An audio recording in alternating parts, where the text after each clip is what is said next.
55 సంవత్సరాల కాంగ్రెస్ పార్టీ చరిత్ర, కాంగ్రెస్ పార్టీ నిర్వాకం, విద్యుత్ విషయం అడుగుతారు ఇనరా మళ్ళా అదే చెప్తున్నా. అధ్యక్ష నేను చెప్తలేను,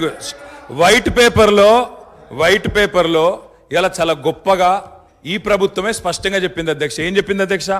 మాకు ప్రజలు 11 సార్లు అవకాశం ఇస్తే, 50 ఏళ్ళ అవకాశం ఇస్తే మేము ఇయ్యగలిగింది 2014 నాటికి 6 గంటల కరెంటు మాత్రమే. అంతటి అసమర్థత మాది, అంతటి చేతగానితనం మాది అని వాళ్ళే ఒప్పుకున్నారు అధ్యక్ష. అధ్యక్ష విజయవాడలో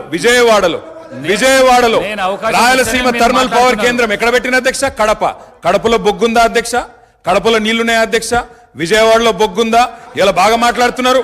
ఆ రోజు తెలంగాణలో విద్యుత్ కేంద్రాలు కట్టకుండా తెలంగాణ ఏర్పడే నాటికి 2700 మెగావాట్ల లోటుతో ఆనాడు మాకు నష్టాల్లో అప్పజెప్పిపోయింది వీలు కాదా అధ్యక్ష? 6 గంటల కరెంట్ ఇచ్చింది వీలు కాదా? మేము టిఆర్ఎస్ పార్టీగా ఆనాడు ఒక దగ్గర ధర్నా చేయలే, ఒక వ్యక్తికి వ్యతిరేకంగా ధర్నా చేయలే. కేంద్ర ప్రభుత్వమే తీసుకున్న నిర్ణయాన్ని గ్యాస్ ఆధారిత విద్యుత్ కేంద్రాలు ఎందుకు పెడతలేరు? బొగ్గు లేని విజయవాడలో ఎందుకు పెడతారు? బొగ్గు నీళ్లు లేని రాయలసీమలు ఎందుకు పెడతారు? మా కాడ ఎందుకు పెట్టరు అని అన్నాడు. తెలంగాణ ప్రయోజనాల కోసం తప్పకుండా తెలంగాణ బిడ్డలుగా తెలంగాణ రాష్ట్రాన్ని సాధించిన పార్టీగా గట్టి కొట్లాడినాం.